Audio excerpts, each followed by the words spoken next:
Alright, so here we are in a new video. This is the part 2 of my tournament recap, and I hope you saw the title. And yeah, so you know that I won the tournament. Let's get into round 1. So this game was really, really, really, really easy. um, just to start off, the second game is a little more complicated, but this game I played d4, d5, allowing me to play a London, which is one of my favorite openings. Knight f6, all my mainline stuff. e3. My opponent played this bishop c5, and what I like to do when they go for bishop c5 and they develop the bishop like this, I always like to strike back in the center with c4 here. This is a very interesting move. It's very, very normal. Now a move here would be like c6, something like that. My opponent plays e6, very reasonable, opening up the bishop, defending the pawn. I go knight c3, putting more pressure and developing a knight. Bishop b4, all this has been played many times. I go with this move, knight f3, simply developing, because after takes, I get 2 c pawns, and that's actually not so bad because I can take here and then place c4 again, putting even more pressure. So he doesn't want to take. My opponent plays knight c6, and this is a bad move. This is an inaccuracy. The reason that knight c6 is an inaccuracy is because most of the time you don't want to block your c pawn in these scenarios. Like a move here would be c5. c5 is always normal. If you want to develop the knight, you should probably develop it to knight bd7, because the knight is better placed here than blocking the c pawn. But realistically, you shouldn't even play any of that. I would just castle with black. Either way, my opponent does it wrong. My opponent goes knight c6, clearly not knowing very much about the opening. Either way, that is just to say that knight c6 is not a very good move.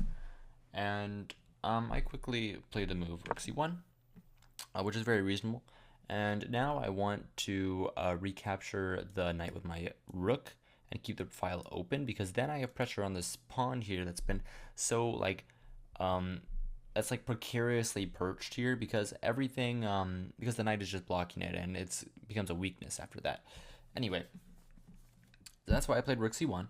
Of course, my opponent plays another bad move, which is h6. If you don't want to, I don't think h6 makes that much sense. Knight e4 not my bad. Knight e4 here might be a move, or castles. Castles makes a lot of sense. I didn't really... Knight e4 is what most people play, but castles would probably be the best move here. Either way, I didn't think h6 did much of anything. Technically, it's excellent. I don't really understand why. I just played a3, and my one pawn move on the corner actually does something, because it targets the bishop and it forces the bishop to move and make a decision. Will you be taking my knight and allow my rook to recapture? Then I'll get the c file, or will you be dropping back? And my opponent opts to drop back here, and I didn't think this was very right. So I simply played bishop g3 because I wanted to keep my bishop. The best move is very interesting. The best move was bishop d6 here. But I didn't think that made any sense, because after this, I didn't really see what I was playing for. I guess maybe not c takes, probably queen takes then. And I didn't really see what I was playing for. Computer says that I can go here, and then I have the b5 square, and then I should be good. But I wasn't convinced. That's why I didn't take, and also you just don't normally take during this position. So I played bishop g3, of course, and my opponent went for an interesting move here that I also didn't really get. My opponent's played a lot of those moves. It's kind of a trend of this game. My opponent took the bishop, and I didn't think this was right, so I took the h pawn, of course. I didn't think that this was right, because my bishop, although it is good and it is pressuring, keeping the tension just seemed like a better way to play to me. Keeping the tension just seemed proper, I guess. And I guess he just wasn't down for that, so I recaptured, of course, hg, and my opponent plays this move a5, and I knew I was better. I knew I was better here. A5 is a big mistake. A5 is a massive mistake, and the reason why is because a5 doesn't do anything. A5 does nothing here. Like, he told me after the game, I asked him about this move because I was a little confused. He's never threatening to play a4, by the way, because this place is protected twice. He thought that my idea was to play b4, and it's just not. It's just not the ideas of the position. My idea is never to play b4, and I thought this was overly committal, and it was just a waste of tempo. So I quickly did an interesting thing. I took on d5, which is the best move, recaptures, and I have now I have the c file open, right? He has a weaker pawn in the center, and he has a weak pawn on b7. I can go for moves like knight b5, bishop b5, knight e5, which is already there, because I analyzed it a little bit beforehand, of course. So I thought that was just wrong, and I thought that the best way to put pressure on him was to play this move queen b3, and I thought this forced rook b8. Computer agrees. This forced rook b8 because the queen can't defend the pawn, of course, because this pawn would hang. If this move rook a7, which I briefly calculated, I thought that I was better after bishop b5, and I should just have a crushing position because I get some moves like knight e5. If bishop there, if for example the bishop comes back, I have knight d5 here. I should just be better, and I thought that was a really interesting way to play. So I calculated rook a7, but I realized that rook b8 was just simply the best way, and is probably forced. It is. The second engine move is to actually just like give up the pawn, and this is I don't know why you do this. Technically he's gonna get a pawn back on b2, but I mean, are you really gonna get a pawn back on b2? Because then I take on a5, and I should be better here. Either way, that's the second engine move. So I thought rook b8 was forced, and he just completely blundered. And I wouldn't, if this was a normal game, I wouldn't be covering this because this is very simple, but I just easily won from here on out. He played this move queen c8, just completely blundering the d5 pawn. I assumed that after queen c8, his idea was maybe this move bishop e6, but then of course after knight takes bishop e6, I can take the knight with check, and I give him double pawns, and my queen is no longer pinned to the knight. So I calculated for a little bit. I just made sure I wasn't blundering anything, but eventually I took the pawn, and he recaptured. I captured, and he played a very interesting move. Somehow I think he thought that my idea was to put pressure on his knight. So he played this move bishop e7, bishop d7, which I knew was another mistake because that doesn't really do anything. That doesn't really accomplish anything. I thought he was going to play bishop e6, and then we'd still have a game. I'd be much better. I guess bishop e6, then I get like queen e4 or something, and I play for d5. Maybe I'm still just much better here, but either way, I thought he was going to play bishop e6. He plays bishop d7, which is inaccurate. And I simply continue to attack him. I play this move knight e5. I'm threatening the pawn on f7. So I thought castles would blunder the bishop, so it's very hard to defend the pawn. He has to play bishop e6 now, and then the knight is under fire after queen b5 or something. And it's a tough position. It's a tough position to play for black because black has no compensation for the lost pawn, and I'm just much better. Instead of doing that, he just blundered the f7 pawn, and I mean, this is over. I took on g7, and I thought that he was resigning here. He played this move rook e8, blundering checkmate a1, of course, but I thought he was resigning with that move. He told me after the game that he actually just missed that knight f7 was a checkmate, which isn't it's not very good. Knight f7 is pretty obviously a mate. Either way, that was this game. Yeah, it's a little shorter just because not much happened. We're gonna get into game number 2, which is a lot more interesting. All right, so here we are in game numero dos, and this game is a lot better. My opponent in this game was, what was he? I think he was 1400. I think it was a 1400 that was like 4 points higher rated than me, and yeah, we both played this game extremely well, by the way. We played this game at 91 and like 93% accuracy. Yeah, Either way, let's get into it. Oh, also, one other thing. Here, I had 2.5 points out of 3, and actually everyone was 1 point behind me, so I knew that if I didn't lose this game, if I did anything but lose this game, then I would be getting first place no matter what. So a draw was actually a kind of a win for me here, even though it's not a win for my rating, it's a win for me in the tournament standings. So I was going for a draw. Either way, he plays e4, I go c6, I play the Caro-Kann, of course, because a win is never bad. I go d5, and he went for the exchange variation, which is very interesting, because this is the most like drawish variation. You get these equal positions where most of the pieces end up falling off, and then it's fine. Nothing really happens too much. He goes for the line. He goes bishop d3, knight c6. I'm just gonna play all the theory. It's a lot of theory here. c3, of course, defending the pawn. Knight f6, bishop f4, bishop g4. Oh, and on the Caro-Kann, if you guys want an opening explanation of the Caro-Kann, I think I might be working on that soon. Comment down below if you want that. If you don't, I mean, comment down something because it helps with the algorithm. Either way, bishop g4. He plays move queen b3, of course, reasonable. I go queen d7, the best move. Obviously, it's in my notes. Knight d2, e6, of course, developing the bishop. He goes knight gf3, bishop d6, takes.